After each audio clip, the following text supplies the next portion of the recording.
الحمدللہ رب العالمین والصلاة والسلام علی رسولہ الکریم، اما بعد فاعوذ باللہ من الشیطان الرجیم، بسم اللہ الرحمن الرحیم، والطور وکتاب مسطور فی رق منشور والبیت المعمور والسقف المرفوع والبحر المسجور ان عذاب ربک لواقع ما لهم من دافع۔ صدق اللہ العظیم۔ رب اشرح لی صدری ویسر لی امری واحلل عقدۃ من لسانی یفقہوا قولی۔ ربنا لا تؤاخذنا ان نسینا او اخطانا۔ اللہ تبارک تعالیٰ کے بابرکت نام سے آج ہم قرآن حکیم کی سورت نمبر 52 سورہ طور کے متعلق کا آغاز کر رہے ہیں۔ یہ سورت اس باب کی تیسری سورت ہے۔ پچھلی دونوں صورتوں یعنی سورہ قاف اور سورہ ذاریات، جس کا کہ مطالعہ ہم نے پچھلی نشست میں مکمل کیا، ان دونوں صورتوں میں موت کے بعد کی زندگی، حشر اور نشر اور جزا و سزا کے عقلی اور انفسی اور یونیورسل اور ہسٹوریکل آرگومنٹس بیان ہوئے ہیں، اور انداز بیان ان کا جزا و سزا، ریوارڈ اینڈ پنشمنٹ دونوں اسپیکٹ سے ہے۔ لہٰذا سورہ ذاریات میں جیسا کہ میں نے عرض کیا تھا کہ اس میں عمود کی حیثیت جس آیت کو حاصل ہے وہ ہے انما توعدون لصادق وان الدین لواقع، یعنی بے شک جس چیز کی تم کو دھمکی دی جا رہی ہے وہ سچی ہے اور جزا و سزا واقع ہو کے رہے گی۔ اس آیت کو حاصل ہے، اور اس کی وضاحت کرتے ہوئے عرض کیا گیا تھا کہ یہ جزا و سزا دونوں اسپیکٹس پر حاوی ہیں، خواہ اس کا تعلق رحمت سے ہو یا عذاب سے۔ اس صورت میں عذاب کے اسپیکٹس کو زیادہ نمایاں فرمایا گیا ہے، لہذا چند تاریخی اور یونیورسل ایویڈنس کا حوالہ دینے کے بعد قریش کو نہایت واضح الفاظ میں وارن کیا گیا کہ ان عذاب ربک لواقع ما لہ من دافع، کہ بے شک آپ کے رب کا عذاب تو واقع ہو کے رہے گا اور کوئی بھی اس کو دفع کرنے والا، دور کرنے والا نہیں بن سکے گا۔ اور یہی وارننگ اس صورت میں مقسم علیہ کی حیثیت بھی رکھتی ہے، اور دیکھا جائے تو پھر یہی اس صورت کا عمود بھی ہے۔ آئیے مطالعے کا آغاز کرتے ہیں۔ بسم اللہ الرحمن الرحیم۔ ارشاد ہوتا ہے والطور، طور گواہی دیتا ہے۔ طور سے مراد ماؤنٹین آف طور ہے، جس کی ایک مقدس وادی طویٰ میں حضرت موسیٰ علیہ السلام کو نبوت دی گئی، اور اللہ کے اخلاقی قانون کی بنیاد پر ایک قوم کو اٹھانے اور دوسرے قوم کو گرانے کا فیصلہ کیا گیا۔ فرعون اور اس کے لشکروں کی غرقابی کے بعد بنی اسرائیل کو اسی کے دامن میں تورات ملی، اور ان سے شریعت الہی کی پابندی کا عہد لیا گیا۔ اللہ تبارک تعالیٰ کی جس دنونت یعنی پنشمنٹ اینڈ ریوارڈ کا ظہور بنی اسرائیل کی تاریخ میں بغیر کسی ڈسکنٹینیوٹی کے ہوتا رہا ہے، یہ پہاڑ در حقیقت اسی کی تاریخی علامت ہے۔ قرآن نے جزا و سزا پر اس کی گواہی اسی لحاظ سے اگر غور کیا جائے تو پیش کی ہے۔ اگلی آیت میں ارشاد ہوتا ہے وَكِتَابٍ مَّسْطُورٍ، اور لکھی ہوئی کتاب بھی، یعنی تورات۔ کتاب سے یہاں مراد تورات ہے، جس میں بنی اسرائیل کے لیے جزا اور سزا کا پورا قانون اس کی تمام ڈیٹیلز کے ساتھ لکھا ہوا ہے، اور اس کے ساتھ فی رق منشور کی صفات آئی ہیں۔ رق باریک کھال کو کہتے ہیں جو زمانہ قدیم میں لکھنے کے لیے استعمال کی جاتی تھی۔ یہ حوالہ کیوں دیا گیا؟ اس کتاب کے پھیلے ہوئے اوراق میں ہونے کا حوالہ یہاں در حقیقت خلق پر اتمام حجت کے پہلو سے ہے، یعنی یہ کوئی ڈھکی چھپی بات نہیں ہے، بلکہ ایک obviously the truth ہے جو بالکل کھلے اور پھیلے ہوئے اوراق میں بیان ہوئے ہیں۔ جو شخص چاہے اس کو پڑھ سکتا ہے، اور اگر پڑھ نہیں سکتا تو اس کو پڑھوا کر سن سکتا ہے، بلکہ اس کو یہ حق حاصل ہے کہ وہ اس کتاب کے حاملین سے مطالبہ کرے کہ وہ اس کو بتائیں اور سنائیں کہ اس کتاب میں اللہ تبارک تعالیٰ نے کیا بیان فرمایا ہے۔ فی رق منشور، جھلی کے کھلے اوراق میں، والبیت المعمور، اسی طرح آباد گھر۔ یہ تمہاری زمین گواہی دیتی ہے، آباد گھر سے مراد زمین، یہ گواہ ہے۔ والسقف المرفوع، اور آسمان کی اونچی چھت، والبحر المسجور، اور یہ لبریز سمندر بھی۔ یہ در حقیقت یونیورس کی گواہی ہے، زمین اور آسمان اور لبریز سمندر اس پوری کائنات کا بیان ہے جو ہمارے گرد و پیش میں پھیلی ہوئی ہیں۔ زمین کے لیے آباد گھر اور آسمان کے لیے اونچی چھت اور سمندر کے لیے لبریز کے الفاظ اللہ تبارک تعالیٰ کی قدرت، عظمت اور ربوبیت اور کبریائی کو ظاہر کرتے ہیں۔ مطلب یہ ہے کہ زمین کے نباتات اور جمادات اور حیوانات اور the ceiling of the sky blue میں قدرت کے عجائب تصرفات اور سمندر میں لاتعداد آیات الہی، یہ سب گواہی دیتے ہیں کہ کائنات در حقیقت ابس نہیں ہے، بیکار نہیں بنائی گئی، اور انسان بھی اس میں کوئی اپنی مرضی کا مالک نہیں ہے۔ یہ اپنی غایت یعنی اپنے مقصد کو پہنچے گی، اپنی انتہا کو پہنچے گی، اور انسان کو بھی لازماً اکاؤنٹیبل ٹھہرایا جائے گا۔ اسی طرح یہ گواہی دیتے ہیں کہ جس رب نے یہ عظیم کائنات بنا دی ہے اس کے لیے کچھ بھی مشکل نہیں ہے کہ جب چاہے ایک نئی دنیا بنائے اور انسان کو بھی اس میں مرنے کے بعد دوبارہ اٹھا کھڑا کرے۔ ان عذاب ربک لواقع، کہ آپ کے رب کا عذاب تو واقع ہو کر رہے گا۔ اس سے مراد یہاں آخرت کا عذاب ہے، اور اس کی وضاحت آگے کی آیت سے بالکل ہو جاتی ہے۔ ما لہ من دافع، اسے کوئی ہٹانے والا نہیں ہے۔ یوم تمور السماء مورا، اس دن جب آسمان کپ کپا کر لرزے گا۔ وتسیر الجبال سیرا، اور پہاڑ چلنے لگ جائیں گے۔ فویل یومئذ للمکذبین، تو اس دن بدبختی ہے جھٹلانے والوں کی۔ الذین هم فی خوض یلعبون، جو اپنی سخن سازیوں میں لگے ہوئے ہیں، کھیل رہے ہیں۔ یعنی یہ در حقیقت ان سخن سازیوں کا بیان ہے جن سے قریش کے متکبر لوگ، تکبر کرنے والے نبی کریم صلی اللہ علیہ وسلم کو زج کرنے کے لیے اور زج کرنے کی کوشش کرتے تھے۔ مطلب یہ ہے کہ قرآن کا انذار ان لوگوں کے لیے ایک کھیل بن گیا ہے جس سے یہ دل بہلاتے ہیں اور اپنے لیے تفریح کا سامان کرتے ہیں۔ یہ کبھی سنجیدگی کے ساتھ اس پر غور کرنے کے لیے تیار نہیں ہوتے۔ جتنی باتیں ان پر چھانٹتے ہیں محض تفریح کے طور پر چھانٹتے رہتے ہیں۔ آگے ارشاد ہوا یوم یدعون الی نار جہنم دعا، جس دن وہ دھکے دے دے کر دوزخ کے آگ کی طرف لے جائے جائیں گے۔ ھذہ النار التی کنتم بہا تکذبون، کہا جائے گا یہ وہی آگ ہے جسے تم جھٹلایا کرتے تھے۔ افسحر ھذا ام انتم لا تبصرون، اب بتاؤ یہ جادو ہے یا تمہیں کچھ سجائی نہیں دے رہا ہے؟ اس لوحا، اس میں جا پڑو، فصبروا او لا تصبروا، پھر اسے برداشت کرو یا برداشت نہ کرو، سواء علیکم، تمہارے لیے یکساں ہے۔ مطلب یہ ہے کہ تم صبر کرو یا چلاؤ، دونوں تمہارے لیے برابر ہیں۔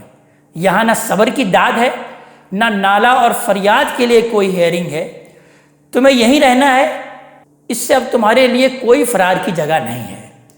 انما تجزون ما کنتم تعملون، تم وہی بدلہ پا رہے ہو جو تم کرتے رہے ہو۔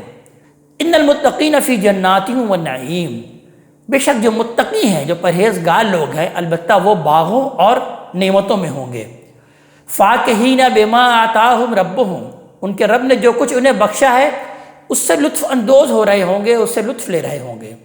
وواقہم ربہم عذاب الجحیم، اور اس سے بھی کہ ان کے رب نے انہیں دوزخ کے عذاب سے بچا لیا۔ کلوا واشربوا ہنیئا بما کنتم تعملون، اب کھاؤ اور پیو مزے سے اپنے اعمال کے بدلے میں جو تم کرتے رہے ہو۔ متکئین علی سرور مصفوفہ، وہ برابر بچھے ہوئے تختوں پر تکیے لگائے ہوئے بیٹھے ہوں گے۔ یہ در حقیقت ان کی نشست گاہوں کے کمال درجہ آراستہ ہونے اور آپس میں محبت اور بے تکلفی کے ساتھ آمنے سامنے بیٹھ کر باتیں کرنے کی اللہ تبارک تعالیٰ نے یہاں پر ایک تصویر پیش کی ہے۔ اور پھر مزید ارشاد فرمایا کہ وَزَوَّجْنَاهُمْ بِحُورٍ عِین، اور حور عین یعنی بڑی بڑی آنکھوں والی حوروں سے ہم نے انہیں ان سے بیاہ دی ہوں گی۔ وَالَّذِينَ آمَنُوا، اور جو لوگ ایمان لائے ہیں، وَاتَّبَعَتْهُمْ ذُرِّيَّتُهُمْ بِإِيمَانٍ، اور ان کی اولاد بھی کسی درجہ ایمان میں ان کے نقش قدم پر چلی ہے۔ الحقنا بہم ذریتہم، ان کی اس اولاد کو بھی ہم انہی کے درجے میں ان کے ساتھ ملا دیں گے۔ یہ در حقیقت مزید بشارت ہے کہ ایمان والوں کی اولاد اگر اپنے ایمان کی بنیاد پر کسی ادنا سے ادنا درجے میں بھی جنت کی مستحق ہو جائے گی تو اللہ تبارک تعالیٰ ان کے والدین پر اتمام نعمت کے لیے اسے وہی درجہ عطا فرما دیں گے جو ان کے والدین کا ہے، اور دونوں کو پھر ایک ہی جگہ اکٹھا کر دیں گے۔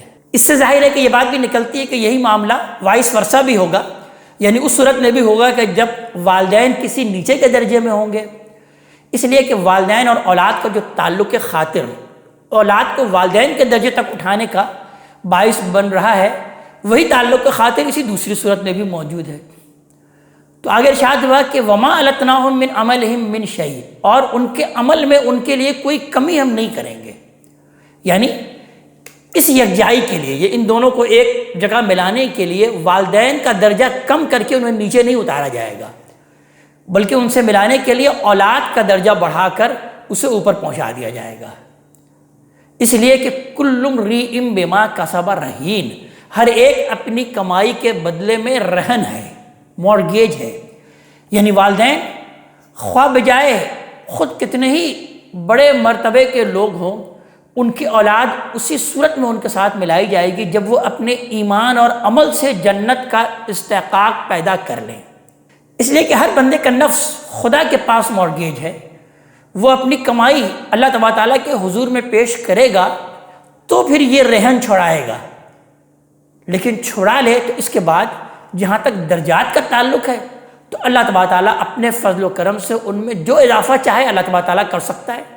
اس میں در حقیقت دیکھا جائے تو پھر کسی ضابطے کی کوئی نفی نہیں ہو رہی، اور یہ اس بات کی تعلیم ہے کہ ہر شخص اپنی اولاد اور اپنی جو متعلقین ہیں ان کو ایمان کی راہ دکھانے کی کوشش کرے، جس حد تک بھی ان کے امکان میں ہو وہ ضرور اس کی کوشش کرے۔ ایمان کے بغیر کسی شخص کو بھی نجات حاصل نہیں ہوگی، اگرچہ وہ کسی نبی اور رسول کی اولاد کیوں نہ ہو۔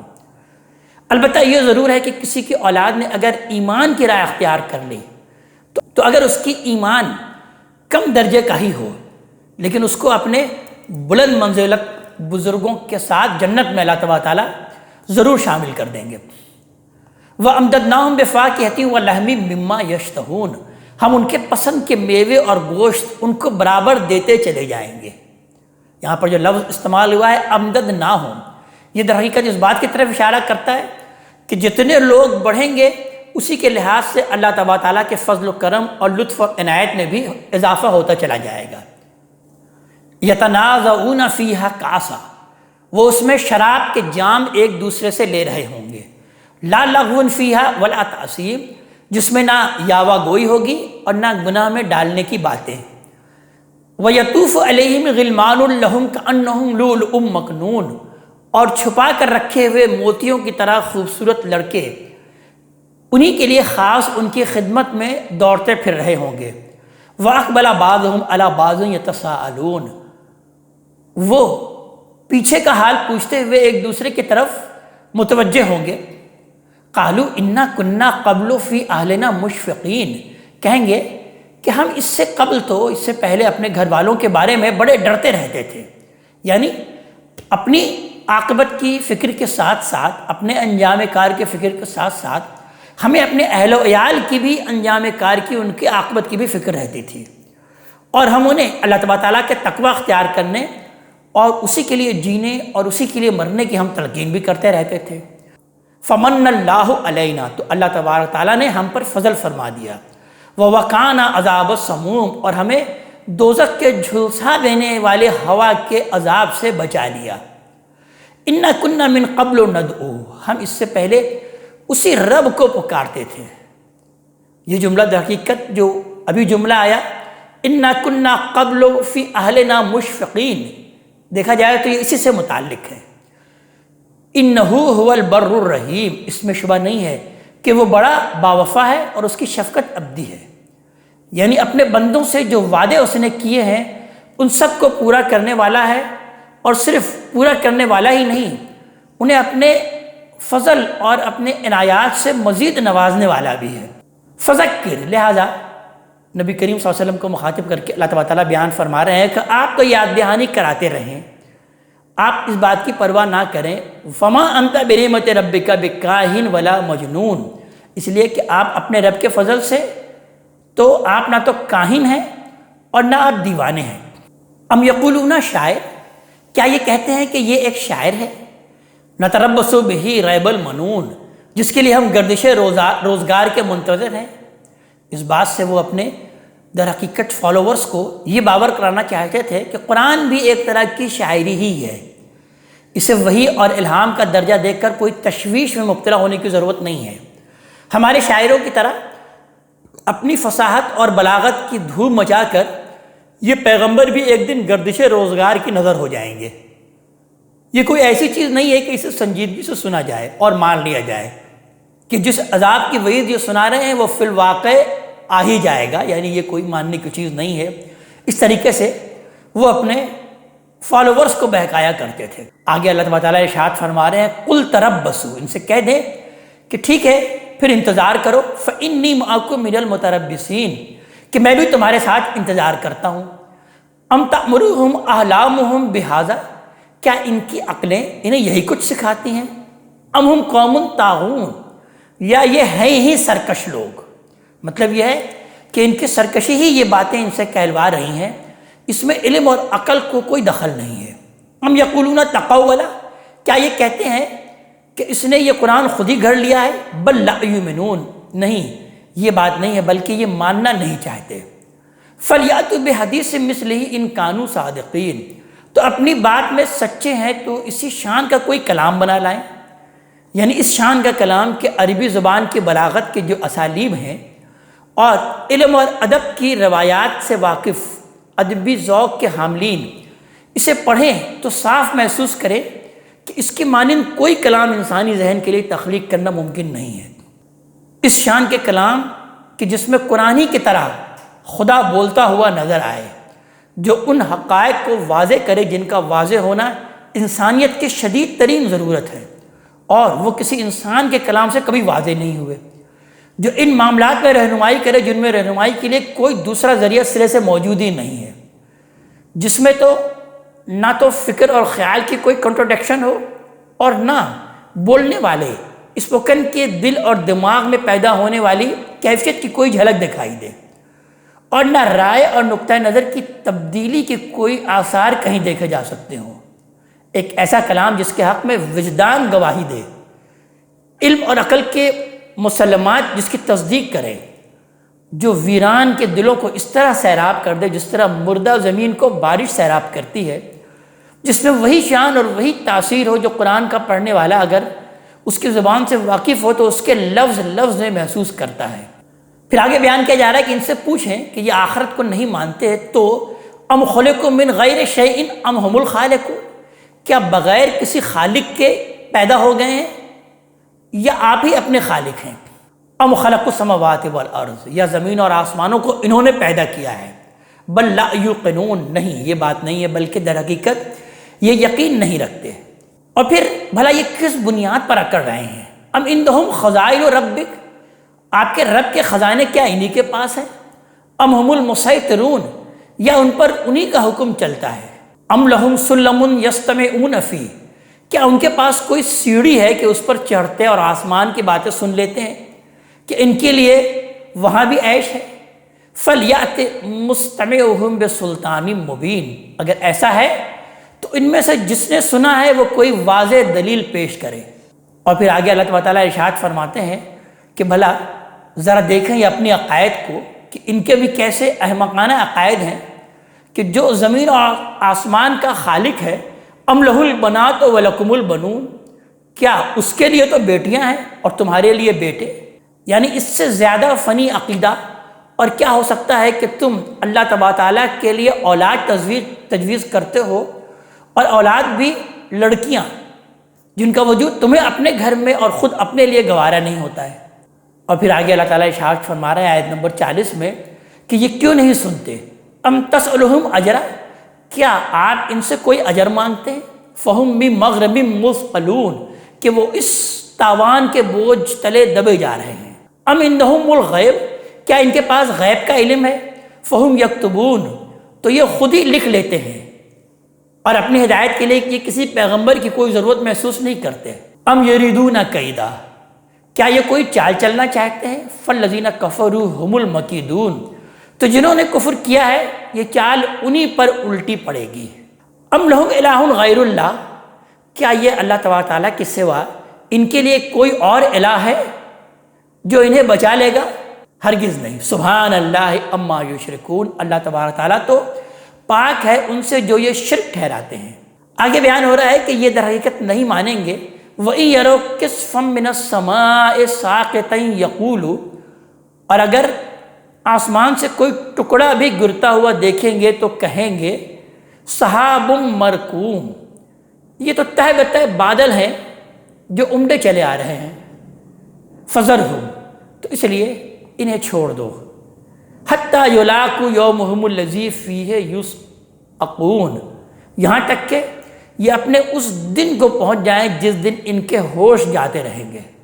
یوم لا یغنی عنہم کیدہم شیئا، جس دن نہ ان کی کوئی چال ان کے کچھ کام آئے گی، ولا ہم ینصرون، نہ کوئی مدد انہیں پہنچے گی۔ وَإِنَّ لِلَّذِينَ ظَلَمُوا عَذَابًا دُونَ ذَلِكَ، ان ظالموں کے لیے اس کے سوا بھی عذاب ہے۔ یہ در حقیقت قیامت سے پہلے اس عذاب کا ذکر ہے جو اللہ تبارک تعالیٰ کی سنت کے مطابق ان لوگوں پر لازماً آتا ہے جو رسولوں کی طرف سے اتمام حجت کے بعد بھی انہیں جھٹلانے پر ہی اصرار کرتے رہتے ہیں۔ وَلَكِنَّ أَكْثَرَهُمْ لَا يَعْلَمُونَ، مگر ان میں سے اکثر نہیں جانتے۔ اسی لیے نبی کریم صلی اللہ علیہ وسلم سے مخاطب کر کے اللہ تبارک تعالیٰ اگلی آیت میں بیان فرما رہے ہیں کہ انہیں چھوڑ دیں اور وَاصْبِرْ لِحُكْمِ رَبِّكَ، اور آپ تو ثابت قدمی کے ساتھ اپنے رب کے فیصلے کا انتظار کریں۔ یہ آپ کو کوئی نقصان نہیں پہنچا سکیں گے، اس لیے کہ فَإِنَّكَ بِأَعْيُنِنَا، اس لیے کہ آپ ہماری نگاہ میں ہیں۔ وَسَبِّحْ بِحَمْدِ رَبِّكَ، اور آپ ثابت قدمی کے لیے اپنے رب کی حمد کے ساتھ اسی کی تسبیح کرتے رہیں، ہی نہ تقوم، جس وقت آپ نماز کے لیے اٹھتے ہیں، یعنی سو کر اٹھتے ہیں۔